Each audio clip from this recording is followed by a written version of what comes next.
Dawn settles over southern France. The year is 1965. The village, Valensole. A farmer named Maurice Masse wakes before sunrise to tend to his lavender fields. He's a veteran of the resistance, a man hardened by war and work. He doesn't believe in fantasy, only the hum of engines and the weight of soil. But that morning, the air carried something else. A faint electrical whine, pulsing through the mist.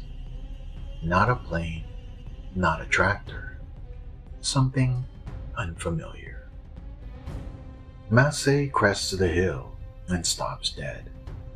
Between the rows of violet stands a metallic oval, about the size of a small car, resting on 6 thin legs. Its surface seems to absorb light, not reflect it, and beside it, 2 figures, no taller than children, crouched among the plants, collecting stems. They move in perfect synchronization, smooth, deliberate, almost mechanical. He calls out. No response. They turn together, their heads too large, their eyes black and lidless. One raises a small object, no bigger than a pen. A sharp vibration hits the air. Maurice Masse can't move. Time fractures. Every sound vanishes. He's paralyzed, eyes wide open, lungs refusing to draw breath. The creatures stare at him, tilting their heads as if deciding something. Then, wordlessly, they glide back to the ground. No door opens. They simply pass through its surface. The hum deepens. The craft rises vertically, lavender bending beneath it. And then, silence. It's gone. Minutes, or maybe seconds later, Masse can move again. The field is still, but the spot where the craft landed has changed. A circular depression, soil compacted like stone. For years afterward, nothing grows there. He touches the ground. It's warm, faintly buzzing.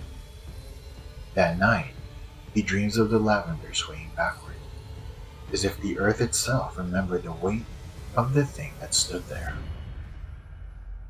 The French gendarmerie arrive. They photograph the site, measure the radius, and find traces of radiation and crystallized earth. Even the plants around the circle show abnormal dehydration. Maurice Masse gives his statement, calm, detailed, unwavering. He's no hoaxer. His record during the war makes him one of Valensole's most respected citizens. Word spreads. Soon, French scientists and journalists visit the farm. Among them, Jacques Vallée, who classifies it as a case of high strangeness, a genuine encounter, not light in the sky, but contact on the ground. In the weeks after, Masse suffers strange effects. He sleeps longer, dreams deeper. In one dream, he feels the beings again, but now he communicates with emotions, not words. They show him symbols and landscapes he's never seen. He wakes up exhausted, yet peaceful, as if the encounter never ended. He tells no one outside his family, afraid of ridicule. But he keeps visiting that field, standing where the lavender won't grow. Decades later, the circle still resists cultivation. The story still divides believers and skeptics. Was it extraterrestrial? Experimental tech? A shared hallucination? Or something stranger? A conversation between consciousness and matter? Whatever it was, it left behind a scar the land refuses to heal.